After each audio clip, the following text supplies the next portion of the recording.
Hello students, welcome to the lecture on exceptions handling.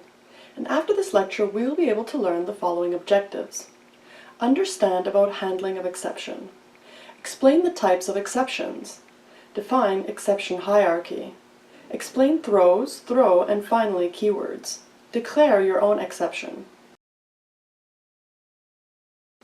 Let's start with a brief introduction to exceptions handling. An exception is an event which occurs during the execution of a program, which disrupts the normal flow of the program's instructions. When an error occurs within a method, the method creates an object and hands it off to the runtime system. The object, called an exception object, contains information about the error, including its type and the state of the program when the error occurred. Creating an exception object and handing it to the runtime system is called throwing an exception. After a method throws an exception, the runtime system attempts to find something to handle it. The set of possible something to handle the exception is the ordered list of methods that had been cancelled to get the method where the error occurred. The list of methods is known as the call stack. Now we will discuss about the handling of exception. The exception handling is one of the powerful mechanisms provided in Java. It provides the mechanism to handle the runtime errors so that normal flow of the application can be maintained. In Java, exception is an event that disrupts the normal flow of the program. It is an object which is thrown at runtime. A program should be able to handle error situations that might occur at runtime. Error situations can be divided into two main categories. 1. Programming errors. For example, using an invalid index to access an array element, attempting to divide by 0, calling a method with illegal arguments, or using a reference with a null value to access members of an object. 2. Runtime environment errors. For example, opening a file that does not exist, a read or write error when using a file, or a network connection going down unexpectedly. So let us discuss about the exceptions. An exception is an abnormal condition in which normal execution of the code gets hampered.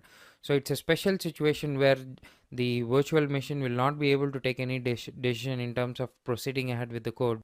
Look at a simple example. I have a division method in which I'm accepting two arguments of double type and I'm dividing A with B. So if you pass a normal value for A and if you pass 0 as value for B, what happens is that the result here is going to be infinite, and you cannot represent an infinite value in programming. So what happens here is that the virtual machine will throw an exception called arithmetic exception. So with this exception, the application gets halted and the execution will totally get stopped. So these are kind of exceptional situations where JVM will not be able to proceed ahead with the execution. So these are called exceptional situations and exceptions will be thrown. So you should understand that exceptions only occur at the runtime, so they don't occur at the compile time at all. And as part of exceptions handling, we'll be looking at the keywords try, catch, finally, throw, and throws keywords. So if you look at the exception hierarchy as just with any other object which does not extend any other class, object is the supermost class. As we know, object is the supermost class for all the classes that are declared in the Java. And then throwable is the class which is the superclass for all the exceptions. And we have two categories under throwable. One is error, the other one is the exception. Under exception, we have another category called runtime exception. These are called unchecked exceptions, and whatever the exception that extend the exception is called checked exception. We'll be discussing about why they are called checked and unchecked exceptions. So there are multiple exceptions that are declared inside Java itself which extend exception, and there are also runtime exceptions. As I have told, arithmetic is a exception is an runtime exception. So before going ahead with exceptions, we will just discuss about the errors. Errors are very critical things where the application will come to a sudden halt.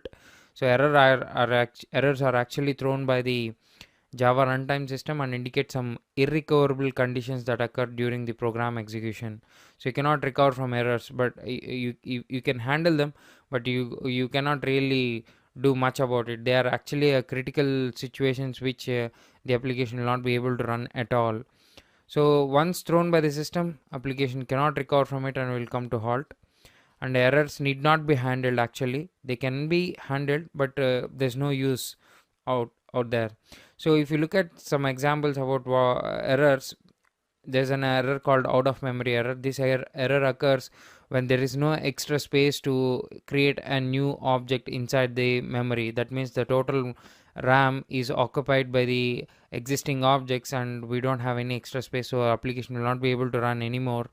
So we'll get an out of memory error. And there's another error which we sometimes come across is called stack overflow error, which comes in terms of when you invoke a method in cyclic manner. Say I have a method 1 which invokes method 2, and in turn method 2 will invoke method 1. So what happens is that the stack will keep on calling each other method again and again, and what happens, the stack is going to get overflowed. So this throws an stack overflow error. So if you look at a simple example of error, you can see that I have method 1 which will invoke method 2, again method 2 which will invoke method 1.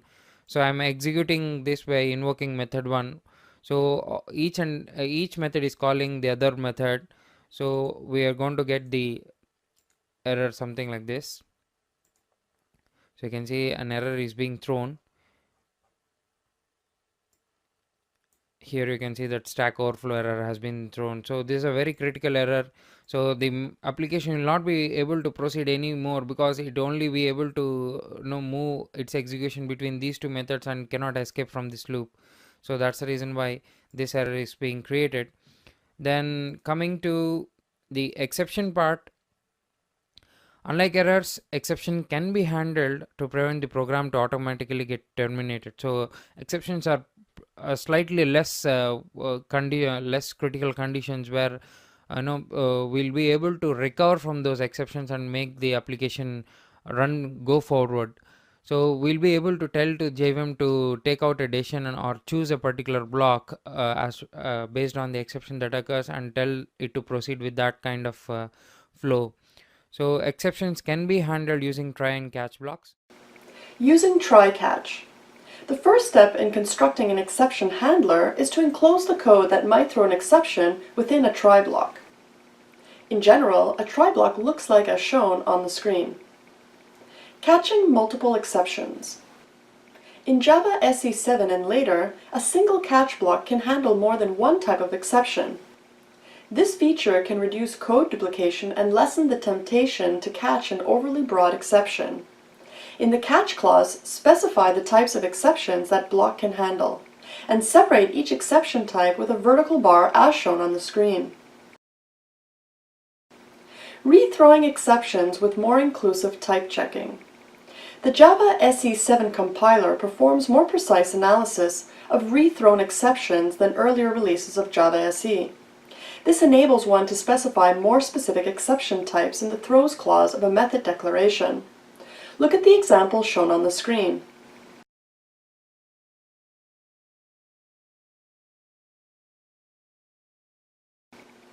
Using finally clause. As the Java virtual machine executes the bytecodes that represent a Java program, it may exit a block of code, the statements between two matching curly braces, in one of several ways.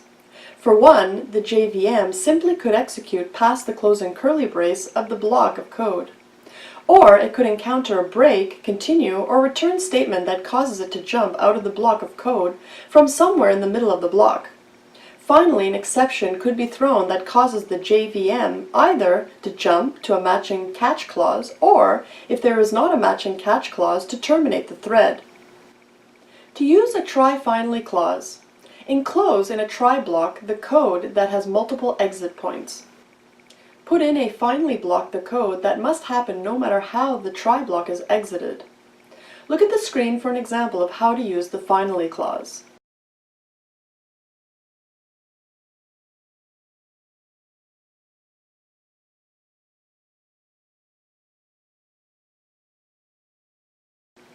Try finally clauses in bytecodes. In bytecodes, finally, clauses act as miniature subroutines within a method. At each exit point inside a try block and its associated catch clauses, the miniature subroutine that corresponds to the finally clause is called. After the finally clause completes, as long as it completes by executing past the last statement in the finally clause, not by throwing an exception or executing a return, continue, or break, the miniature subroutine itself returns. Execution continues just past the point where the miniature subroutine was called in the first place, so the try block can be exited in the appropriate manner. Let's talk about the types of exceptions. An exception is an event which causes the program to be unable to flow in its intended execution. There are exceptions that the programmer will know are a possibility when an application interacts with a resource or a user, and these exceptions can be handled. Unfortunately, there are exceptions the programmer cannot control or simply overlooks. In short, all exceptions are not created equal, and therefore there are several types for a programmer to think about. There are three types of exception: the checked exception, the error, and the runtime exception. 1. The checked exception. Checked exceptions are exceptions that a Java application should be able to cope with. For example, if an application reads data from a file, it should be able to handle the file not found exception. After all, there is no guarantee that the expected file is going to be where it's supposed to be. Anything could happen on the file system which an application would have no clue about. 2. Errors. The second kind of exception is known as the error. When an exception occurs, the JVM will create an exception object. These objects all derive from the throwable class. The throwable class has two main subclasses, error and exception.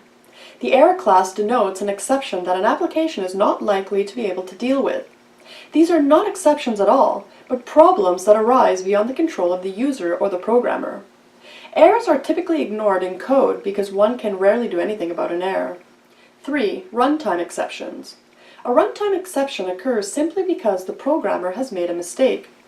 One has written the code, it all looks good to the compiler, and when one goes to run the code, it falls over because it tried to access an element of an array that does not exist, or a logic error caused a method to be called with a null value.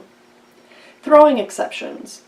To throw an exception, one simply uses the throw keyword with an object reference, as shown on screen. The type of the reference must be throwable or one of its subclasses. The code shown on the screen shows how a class that represents the customer, class virtual person, might throw exceptions if the coffee did not meet the customer's temperature preferences. Note that Java also has a throws keyword in addition to the throw keyword. Only throw can be used to throw an exception.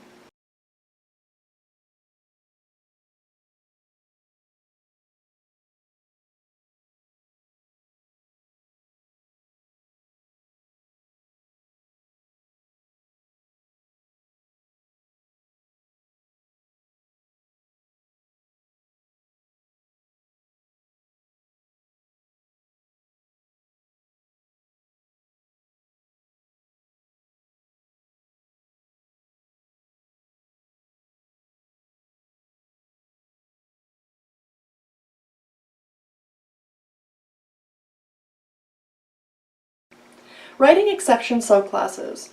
One can create one's own exceptions in Java. Keep the following points in mind when writing one's own exception classes. All exceptions must be a child of throwable.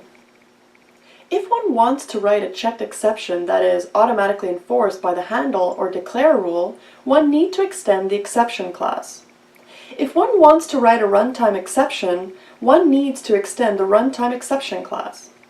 Before we learn how to handle exceptions, let us quickly have a look at the two categories in which the exception falls. The first type of exceptions are the checked exceptions, and these are frequently considered to be non-fatal to the program, and either these must be handled in the program or they can also be passed to the parent class. So such type of exceptions are called checked exceptions. And the second type of exceptions, which are unchecked exceptions, are basically conditions which are fatal to the execution of program and not much can be done about it. So in this situation, the program will terminate with an error message. Again, quickly, let us have a look at some of the examples of both the type of exceptions we just saw. In checked exceptions, there are array index out of bound exception, then file not found exception. We just saw the example of file not found exceptions around 2 slides back, and then there is number format conversion exception. Unchecked type of exceptions, there is null pointer exception.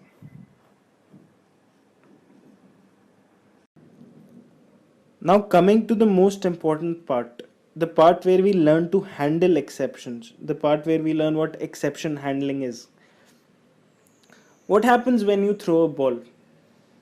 Somebody catches it, right? So similar is the case with an exception. When